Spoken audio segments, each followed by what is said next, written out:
Hello and welcome to this panel session on getting mental health and wellbeing on your risk register.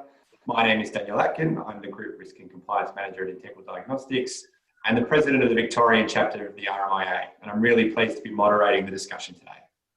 Joining me on the panel today, we have Sean Hall, the CEO and founder of Energx, a productivity and mental wellbeing consultancy that works with companies to improve their performance, strategy, training and coaching approaches, building a competitive advantage so that they can excel in times of disruption. Sean's background includes a number of corporate wellbeing roles, as well as previously operating in global and national marketing brand management roles in large organisations. Welcome, Sean. Thanks, great to be here. We also have Jen Fuller, who's an executive coach and keynote speaker who focuses on helping individuals and organisations build personal resilience and works with organisations to build a strong and effective culture. Jen delivers workshops, leadership programs and retreats designed to build a strong organisational culture. Hi Jen, welcome. Yeah, thanks very much Dan. Hello everybody. We also have Mia Lander, an entrepreneur with over 20 years experience blending behavioural science with conduct and technology, and experience working in 3 of the big 4 consultancy firms. Throughout 2020, Mia is trained as a mental health clinician and is a professional psychologist.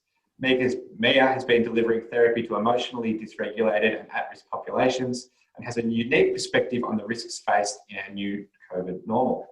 Mia is also a fellow member of the RMIA Victorian chapter committee with me. Hi Mia, welcome. Hi, nice to see you. And we also have Michelle McLean. Michelle is the recently appointed Chief Commissioner of the Victorian Building Authority, as well as an experienced board member and Finance, Risk and Audit Committee Chair, sitting on boards such as the Country Fire Authority, East Gippsland Water, Frontiers SI, and previously operated as the CEO and Managing Partner of law firm Cornwall Stoddart. Welcome, Michelle. Thanks very much for having me. Great.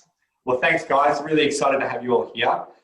We're going to kick this conversation off, I think, by talking about how mental wellbeing and health can be, unfortunately, one of those things that gets paid a little bit of lip service in many organisations, when we know it's a really important and valuable topic that we should all be engaging with. So the question to the group is, what are the conversations that are needed at the most senior levels of the organisation, whether that be at the board or the executive level, to make sure that this is a challenge that is understood and taken seriously, and how do we go about doing that?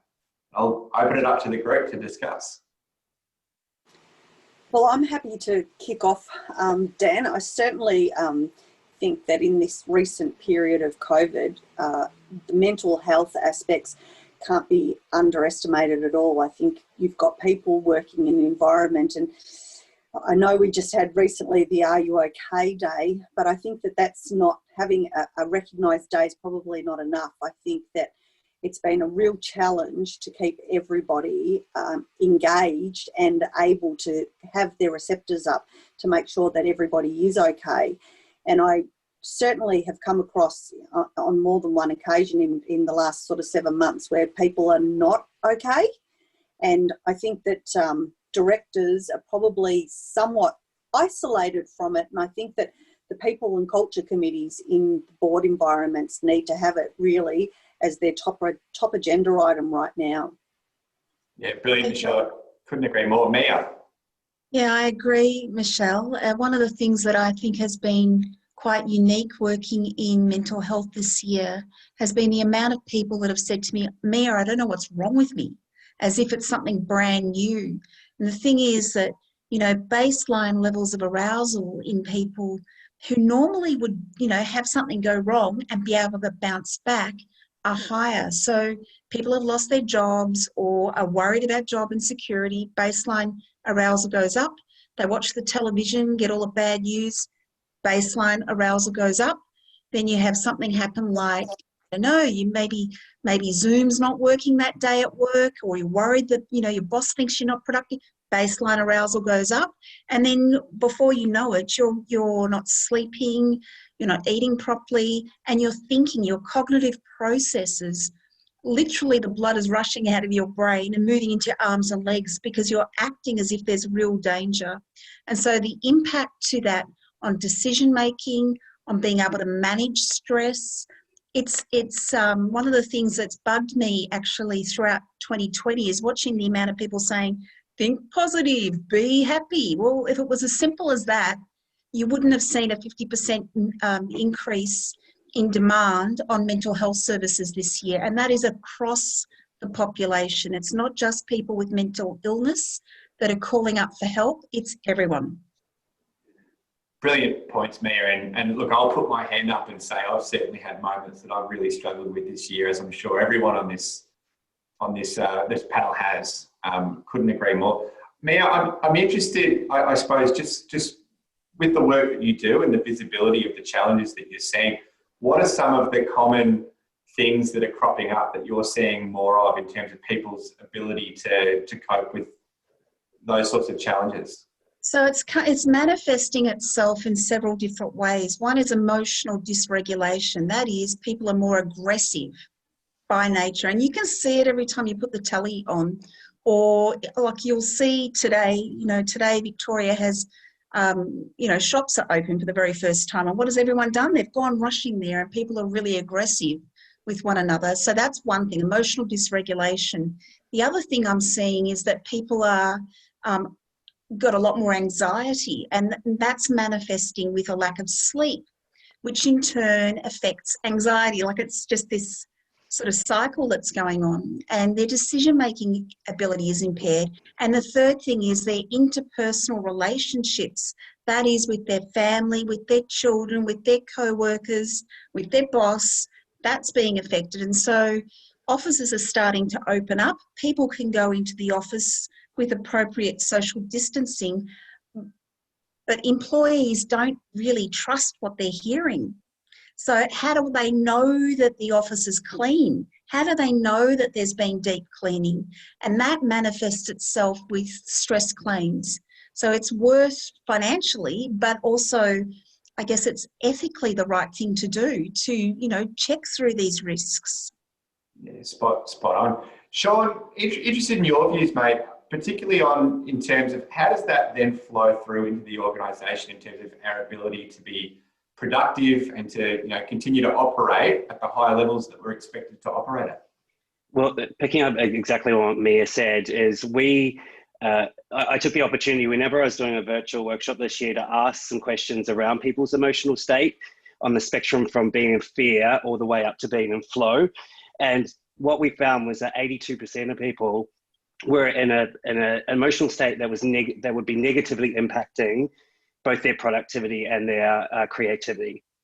And when you think about it, creativity's never been more important. We need to think of new ways of doing things. Our ability, we know from neuroscience that our ability to think in a divergent way is literally shut down when we're in anxiety or fear and not feeling safe.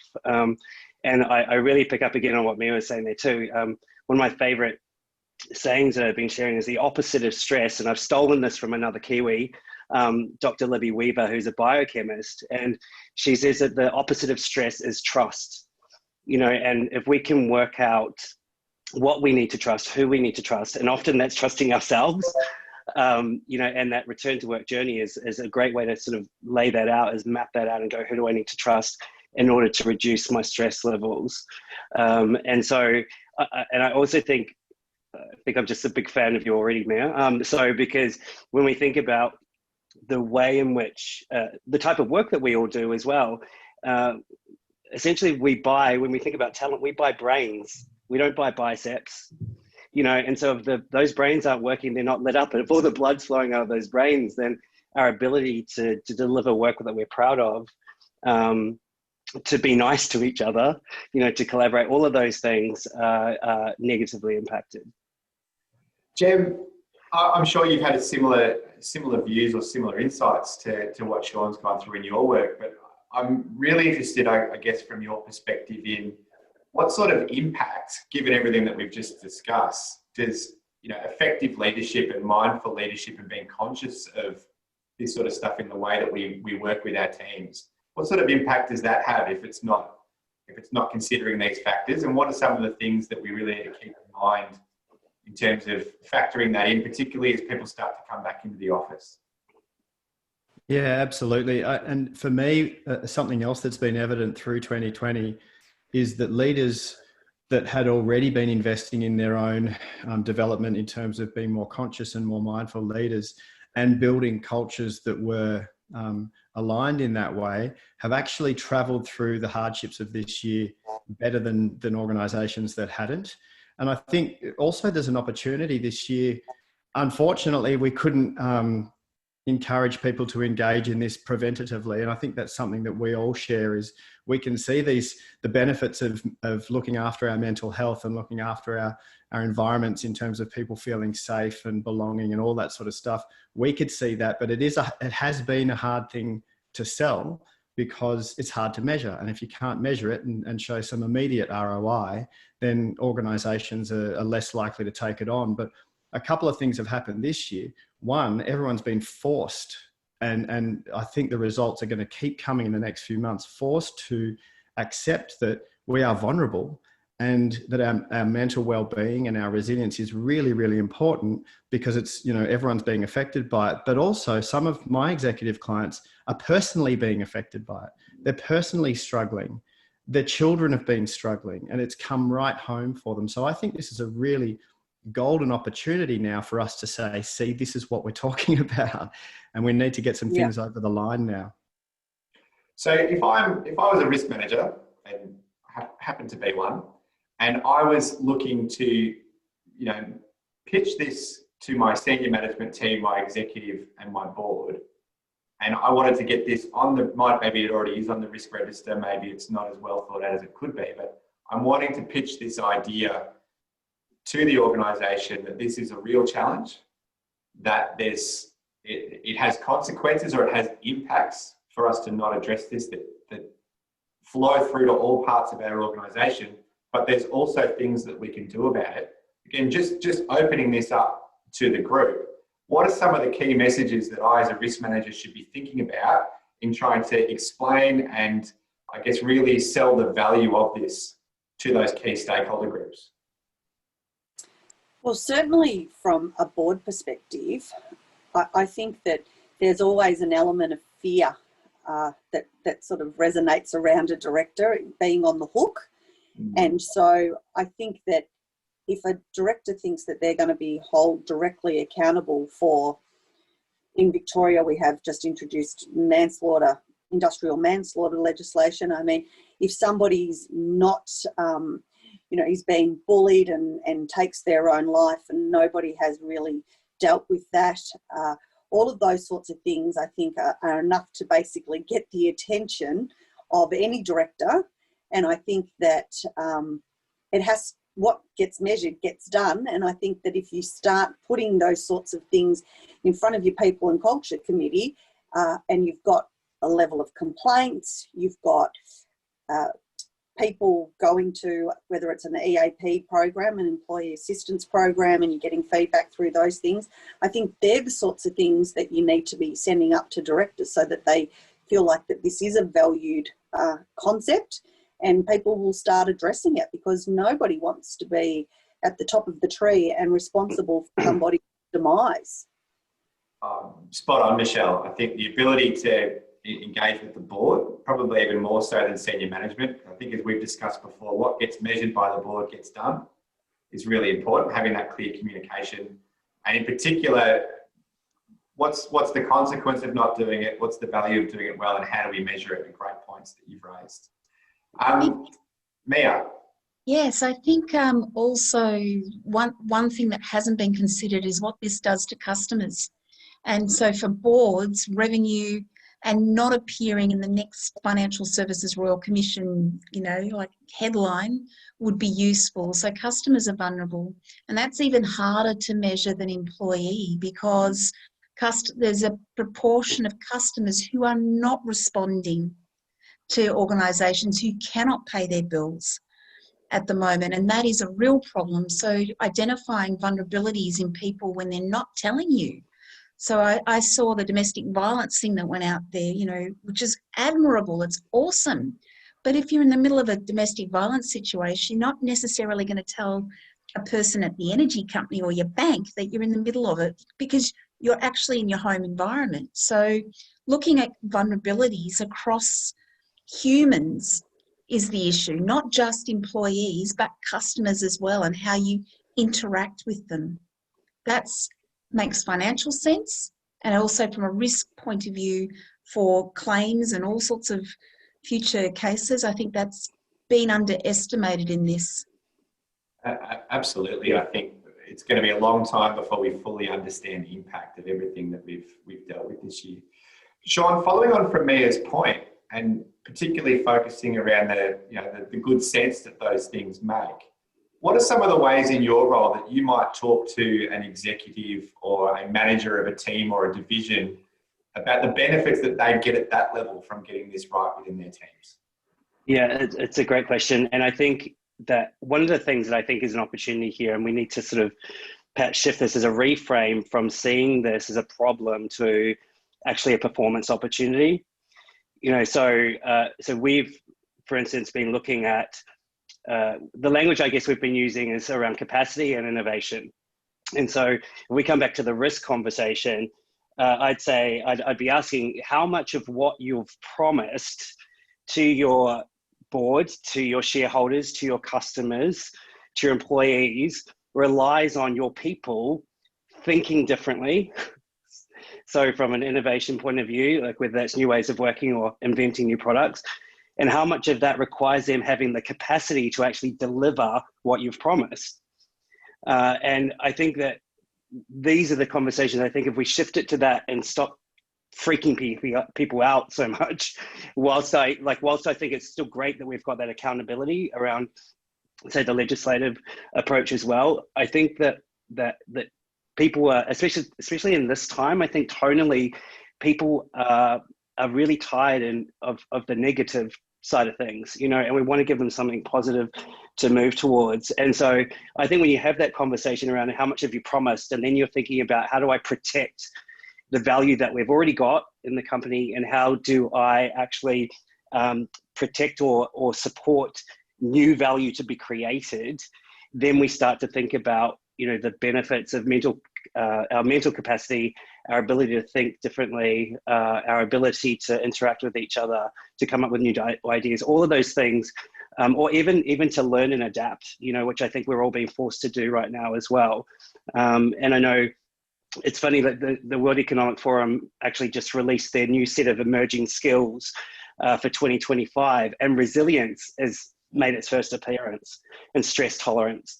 And to me, that doesn't really go far enough, to be honest. Like, we shouldn't just be getting people to tolerate things. We need them to actually be able to understand how to perform, and to make that something that they want to, that's attractive to move towards, versus something that's sort of scary to be aware of.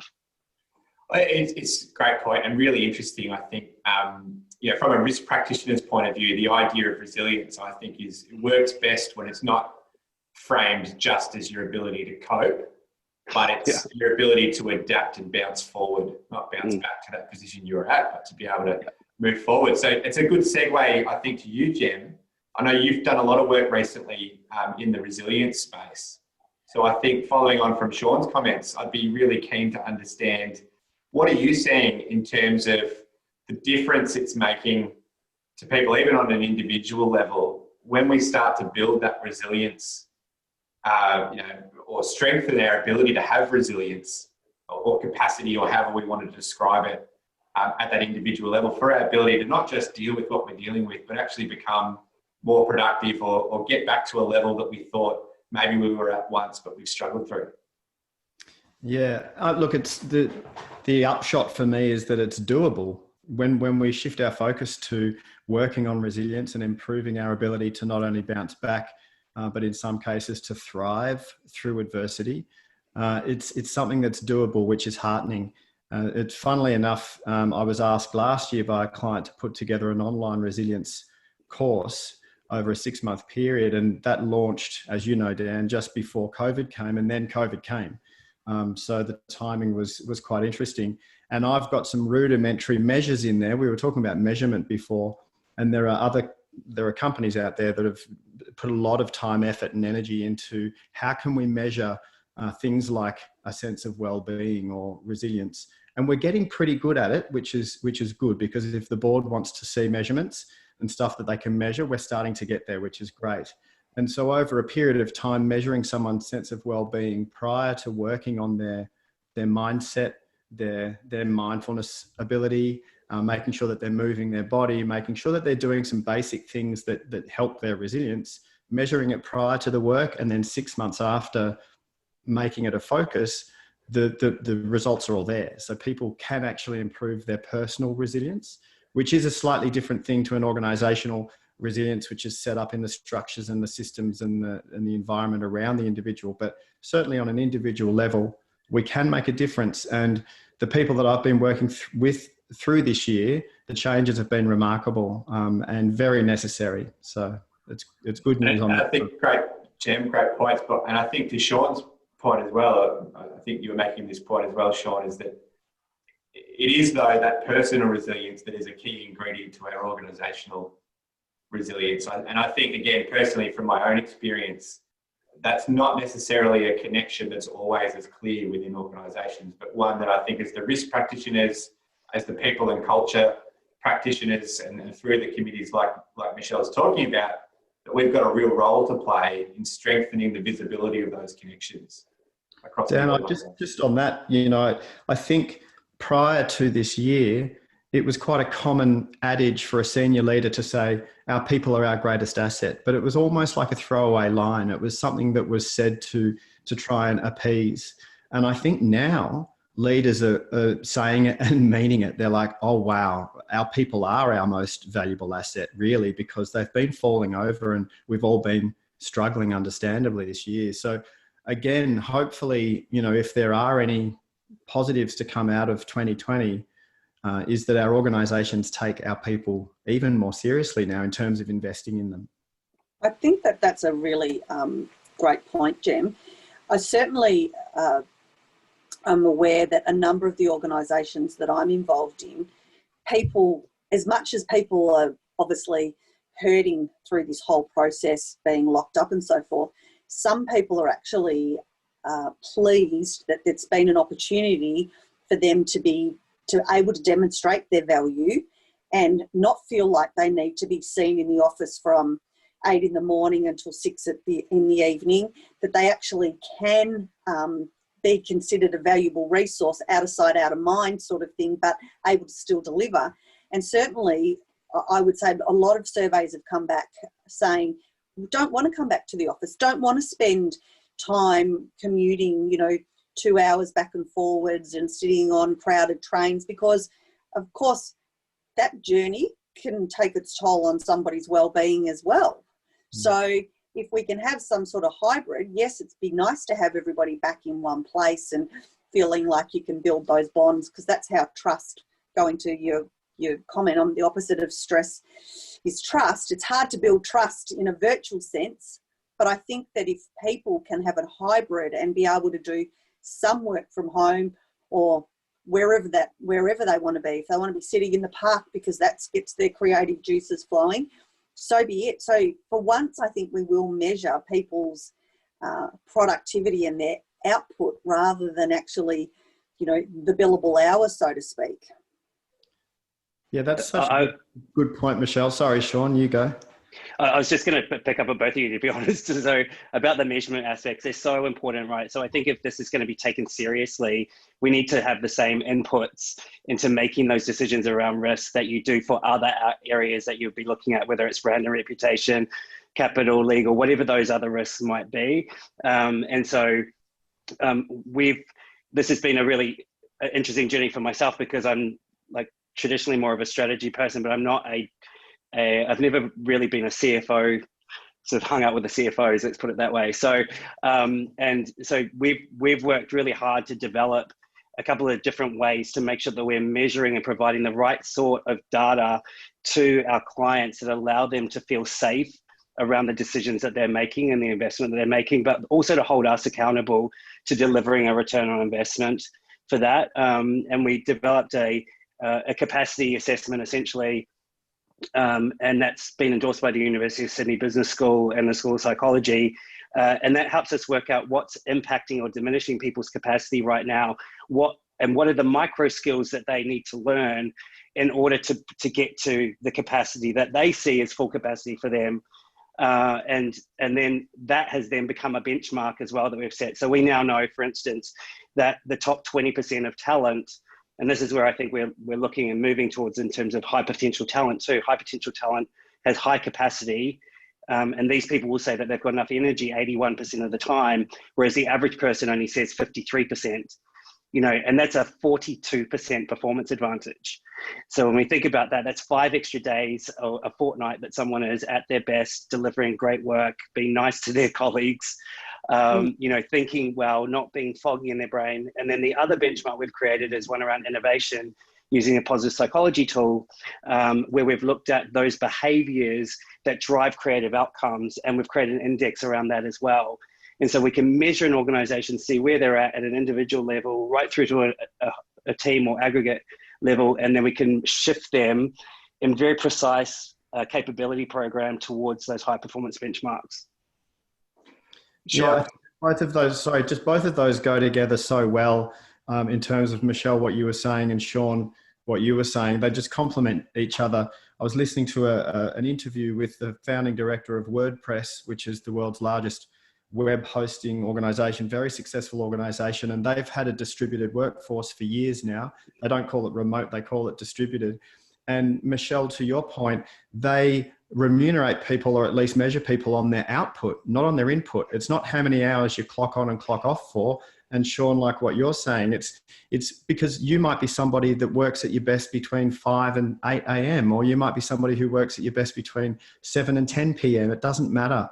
If you're at your capacity, if you're feeling good, if you're delivering great work, that's what they measure. And I think this year also has provided an opportunity, like you said, Michelle, for organizations to rethink how they structure, you know, the working day for people.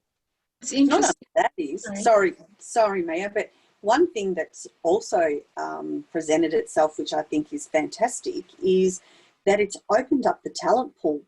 So, I mean, I understand Sean is talking to us from New South Wales. I've been recently working with an organisation that's got somebody that they've hired from New Zealand. So it's a small time difference. It's manageable. And so people are starting to look beyond just, you know, their immediate, you know, metro area to hire talent, and are getting much better productivity because they've got this larger talent pool to draw on. And I think that's fabulous, because it also creates an opportunity for individuals to have a lifestyle, i.e., you know, you might want to be a lawyer but you like Byron Bay because you're also a surfer. So you're going to hang out up there, but you can, you know, sit and do your legal work on the beach if you want to. So, I mean, you know, I think everybody could be a winner out of this. Absolutely. Sorry, Mia, you were going to say?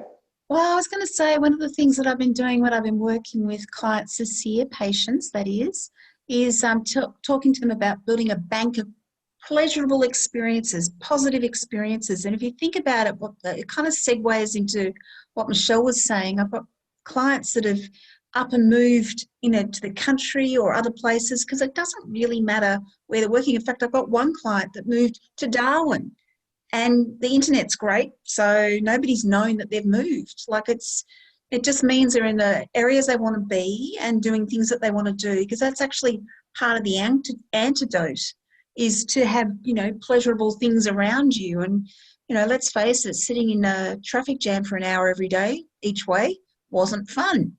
At least an hour.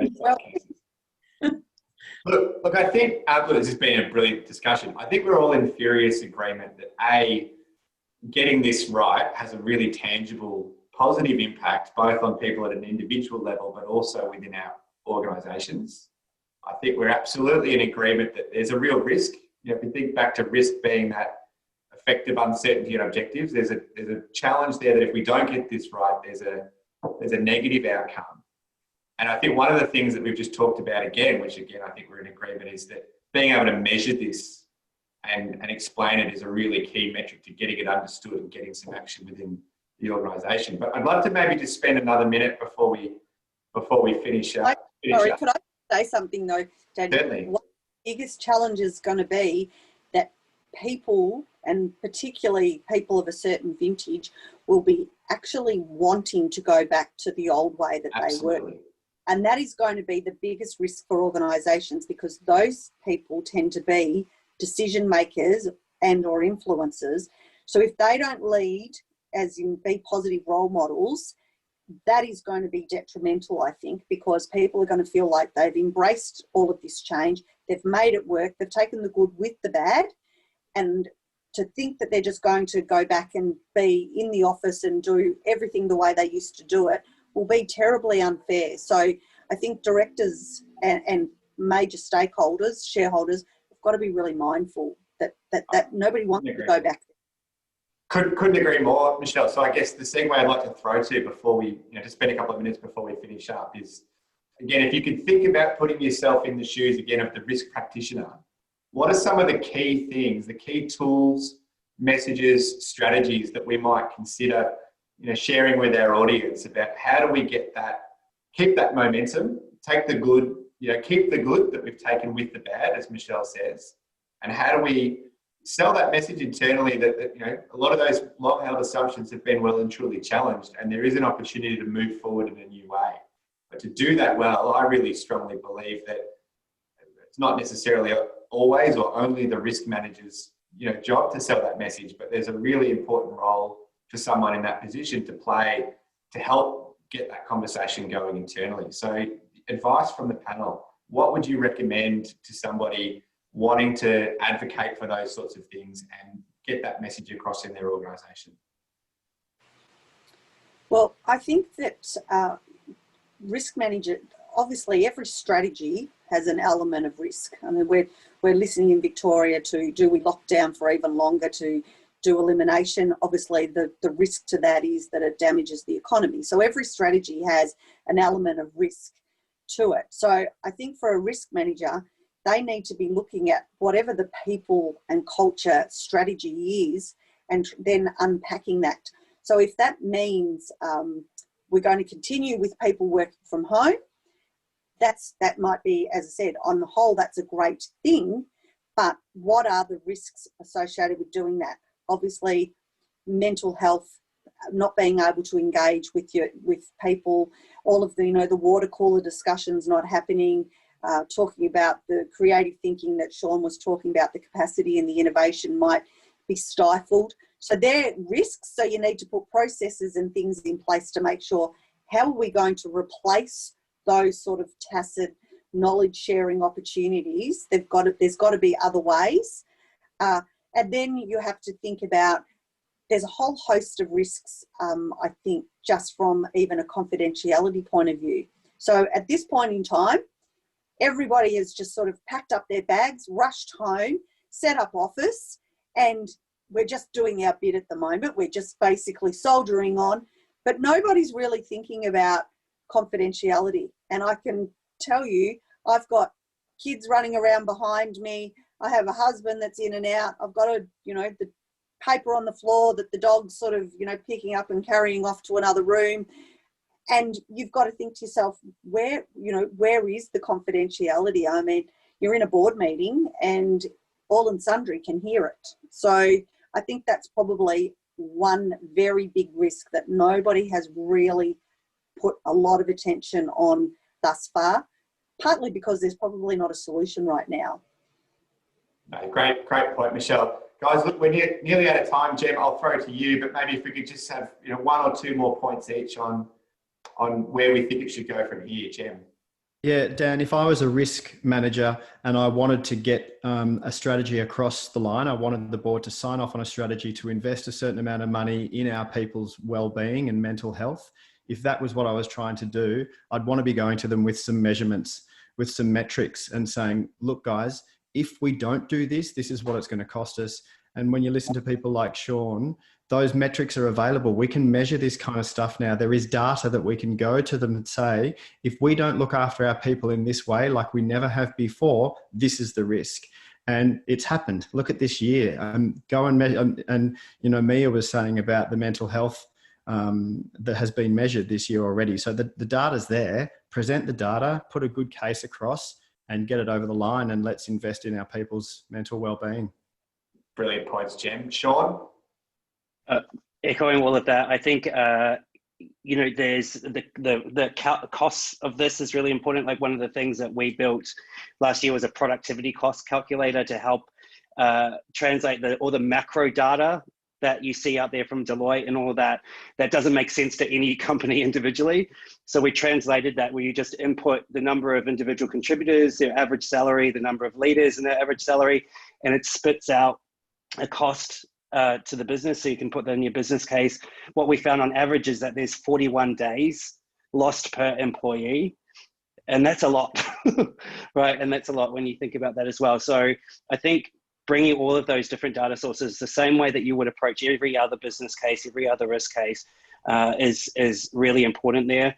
And then I think you've got the opportunity about risk and performance, right? So you've got your performance indicators. What we also do in those assessments is we also identify, using the World Health Organization's index, people that are vulnerable to depression. And so we're able to early triage people that might never have done that assessment. But we're doing that in the context of something bigger, which is around their personal performance and being at their best and being proud of their work. And I feel like that removes the stigma that's attached to this as well. And so it's for me, it's always about just treating it exactly the way it is, not trying to get people to learn whole new things, just to find the right data sources, as Jem said, and treat this the same way you would with any other risk case. Brilliant. Thanks, Sean. Mia, any last points from you? Yeah, so I do think I was reflecting on it when I was thinking, and I'm with Michelle. That whole confidentiality is a problem, particularly for health providers, actually, in delivering services to clients that need to be confidential. But I was thinking about cyber risk, which is again something that hasn't been spoken about, and it's kind of like, we know that's going to be a problem. I think in terms of risk managers, think about making sure that decision making is seen to be done in a just fashion. So who comes back into the office, when are they? Make sure that you communicate those decisions justly so employees understand. I think there's a big issue around culture. How do you build culture in a company when not everyone's there, right? How do you induct people? How do you make them feel part of things? And then just make sure communicate the decisions that are made, what you're doing to look after your employees' well-being. I think communication is key as well. That's brilliant, man. Look, guys, I think we're just about out of time. I want to thank you all so much for being part of the panel session today. That was a really rich and interesting and informative conversation, and one that I know I'll personally take away some key tips. So thanks again, and hopefully we can get together and have another chat soon. Thank you. Thanks, Dan. Thanks, everyone.